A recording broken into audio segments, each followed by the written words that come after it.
Hey y'all, welcome back to this week's episode of AMA Friday with Amy Miller, Recruiting in Yoga Pants. All right, big juicy topic, lot to talk about, jumping right in. I want to walk through the thought process I would recommend if you're thinking about hiring a resume writer or a career coach, okay? So there's a few things that I want us to think about before we invest our hard-earned money into hiring an expert. I say this for two reasons. Number one, I am not personally a resume writer or a career coach, okay? I definitely can give you some advice. I make stupid videos every week. I have a lot to say about resumes and careers, but it's not necessarily my area of expertise as far as like the actual coaching and the writing piece. Here's how I think of it. And this may be crazy, but this is just my thought process. So stick with me. It's like being a food critic. I may not know how to cook, but I know good food when I taste it and I can write an article about it. Okay, are food critics still a thing? I don't know. Restaurants are closed. Maybe not. Maybe that's a bad analogy, but it's another one of my superpowers, bad analogies. So here you go. But so, I same with resumes, right? I recognize a good resume when I see it. I know what I'm looking for on the resume. I know what it takes to get through the process and get picked up by a recruiter and a hiring manager. And so I speak about it from that perspective. I am the one that kind of knows it from the recruiting side, but I absolutely recognize that from a resume writing perspective, I want that person to be an expert writer. I want them to be an expert content creator and to know how to take your story and draft it into these really engaging bullet points and summary paragraphs and things, right? That's the superpower. And that's what I want in my resume writers. So how do you know that it's time to invest in one yourself? I'm glad you asked.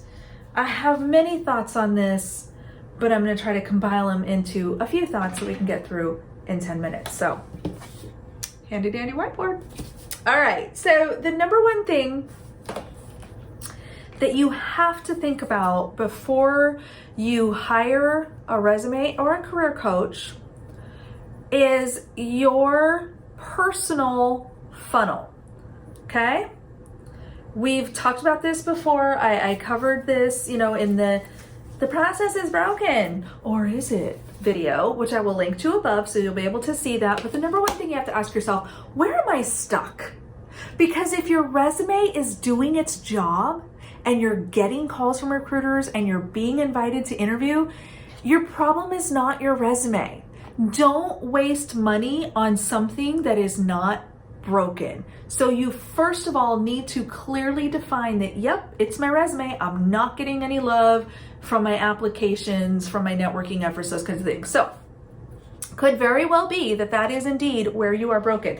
The second thing that I want you to think about is, have I done my part? Okay, have I been diligent and thoughtful in my job search? There you go. That's how I'll put it. So have I been thoughtful in my job search? What I mean by that, and I wrote about this on the blog.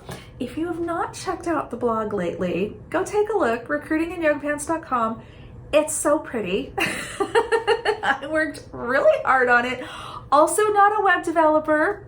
Newfound appreciation for those that are, but I did manage to pull it together, and I spent many hours on the phone with tech support from Bluehost and SiteLock and probably a few other places, getting it all together.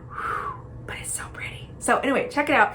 But I did write about this before, about that 5-step process to landing your next job. And it really is about being thoughtful and intentional in your job search. So if you've done that, if you've actually taken the time to target your resume, find the companies you want to work for, do the networking, it's, if you're just spamming, no matter how good your resume is, if you're just throwing it willy-nilly at every direction, that's not really going to solve the problem. So again, before you invest in rewriting your resume, make sure that you have done the due diligence of figuring out what to do with the damn thing once you've got a good one. Okay, so that's number 2.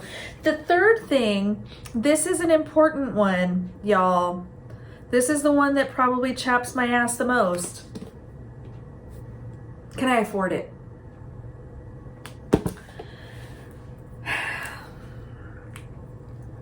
Resume writers and coaches are not cheap, and they shouldn't be. They're hardworking individuals. They got to make a living just like you and I, and some of them are amazing and are worth every penny that they're charging you, whether that's a couple $100 for a review, whether that's a couple thousand for an entire overhaul and package, resume, LinkedIn profile, everything.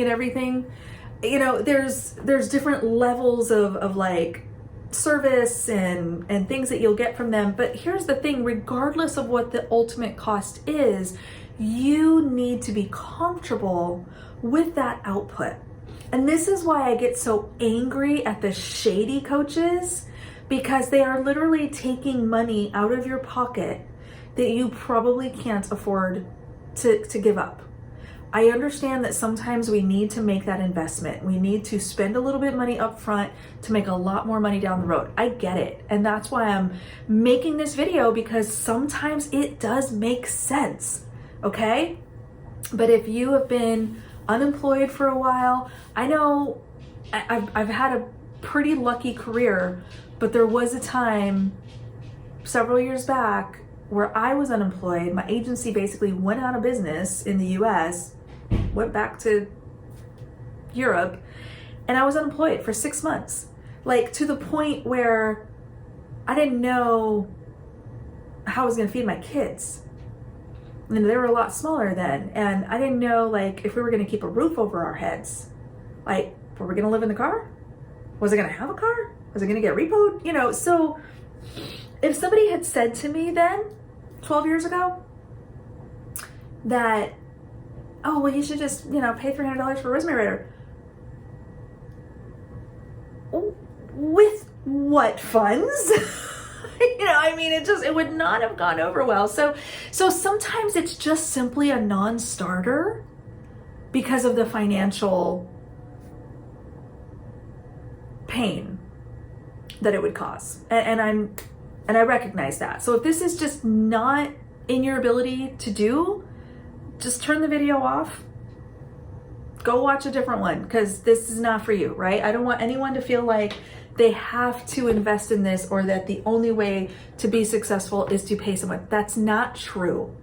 What I do want to give you, though, is if you are in a place where you do have the money, or you've got somebody that can help sponsor you or support that, and it's worth the investment for you, some things I want you to think about before you hire someone, okay? So don't feel bad if this isn't for you. It is totally okay.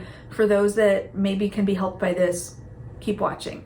So now we're ready to potentially hire a resume writer, okay? So the first thing that I want to know is cost and timing, okay? So just kind of what we just talked about, like, can I afford this?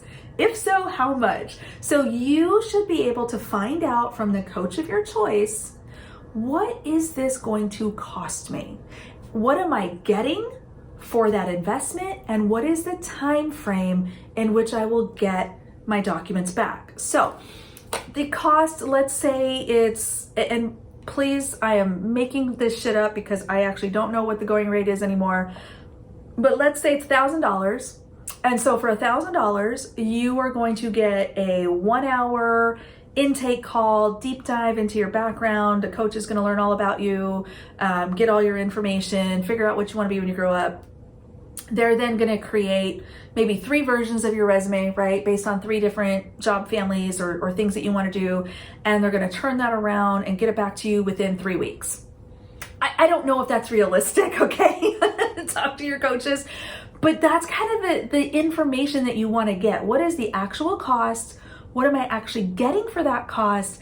And when can I expect to have it back? Because the last thing you want is to pay somebody $1,000 and then, 4 weeks later, you're still sitting here going, hey, unemployment's running out. Am I getting my resume anytime soon? Got shit to do, right? So you want to watch out for that.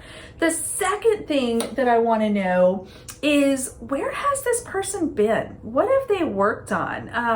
What are the industries? What industries have they worked with? And here's the thing, I don't think necessarily that a resume writer has to have been a recruiter or worked intimately in a given field. I'm not sure about that, to be honest. A lot of other people think that is true. I'm on the fence, and I'll tell you why. I think that a resume writer needs to be a really good storyteller, right? I said that at the beginning. I think that is their superpower. They're able to pull together insights and craft them in a way that gets you noticed in a positive way. I think that can transcend industry, but I think there is value in finding people that specialize in something that resonates with you. That could be industry. Maybe somebody is like deeply embedded in like oil and gas, right? And that's your thing. And so that's probably a person you should be engaging with.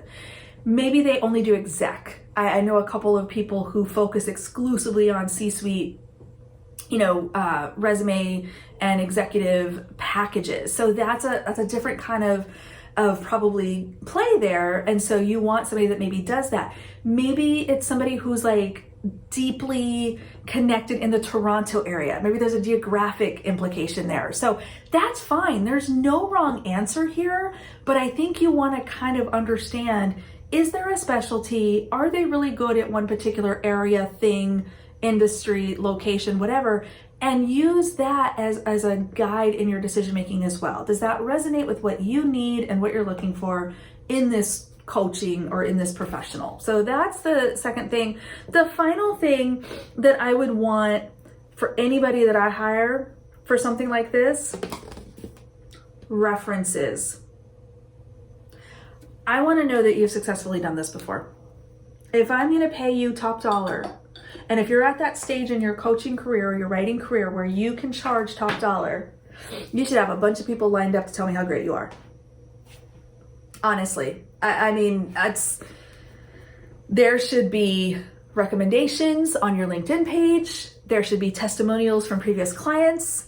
There should be data points that tell me that you know what you're doing and that you can be trusted with my information, my money, and that I'm getting back what I've paid for. That would be very, very important to me if I was going to hire one of these people. What I would avoid like the plague, and I'll leave you with this. Anyone who counts on lies, misconceptions, and made up statistics, that's not somebody you want to hire. Any expert that claims that they have intimate knowledge of the ATS, but have never actually been a recruiter using an ATS, bullshit. Anyone who makes these false stats like, 90% of resumes aren't ATS optimized, liar. Don't give your money to liars.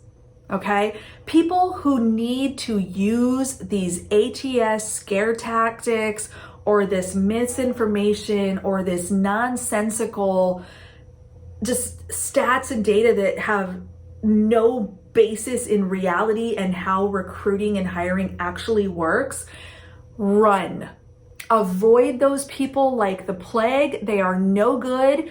I continue to call them out every week on LinkedIn and I get blocked.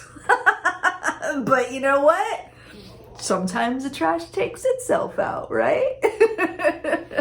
So something to think about. Again, I'm a huge fan of great resume writers and really caring career coaches. They do exist. There are amazing people out there. You have to decide at where you are in your life, where you are in your financial situation, and where you are in your job search.